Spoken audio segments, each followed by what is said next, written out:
আসসালামু আলাইকুম গাইস, আপনারা সবাই কেমন আছেন? আলহামদুলিল্লাহ আমরাও ভালো আছি। আর সারাদিন চলে গেল ছেলে মেয়ের ভর্তি ফর্ম নিয়ে। অনেক স্কুলে ফর্ম উঠালাম, আবার জমাও দিলাম, অনলাইনেও করলাম। এত যে প্যারা, যা বলার মতো না। কত তথ্য দিতে হয় স্কুলের মধ্যে, বিশেষ করে বড় বড় স্কুলগুলোতে, জেলার মধ্যে। তো এই তো স্কুলের ফুটেজটা নিয়ে নিলাম, ভিডিও ফুটেজ। দেখেন বিশাল বড় এরিয়া জুড়ে এই স্কুল। রেজাল্টও ভালো শুনলাম। তো আপনারা সবাই দোয়া করবেন যেন চান্স পায়। এটা হচ্ছে স্কুল বাস, শিডিউল টাইমে নিয়ে আসে বাচ্চাদের, আবার নিয়ে যায়। তো ভালোই লাগলো।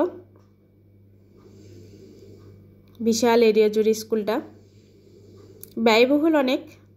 তারপর চান্স হলে ইনশাল্লাহ ভর্তি করাবো। এখানে অনেক অভিভাবক অপেক্ষা করতেছে বাচ্চাদের জন্য, আবার ফর্মও জমা দিচ্ছে। বাচ্চাদের অবশ্য পরীক্ষা চলতেছিল, এই তো পরীক্ষা শেষ, বের হলো। এত বড় বড় বাচ্চা, তারপর অভিভাবক আসে, অনেকটা গাইডলাইন অনুযায়ী। ভালোই লাগলো দেখে। তো সারাদিন এসব করতেই গেল, কোনো ভিডিও দিতে পারিনি। অবশেষে বাসাও দেখলাম, অনেকটা বাসাও দেখা ডান। তো ইনশাল্লাহ বাসাও পেয়ে গেছি, আপনাদের মাঝে ভিডিওটা শেয়ার করলাম। আল্লাহ হাফেজ।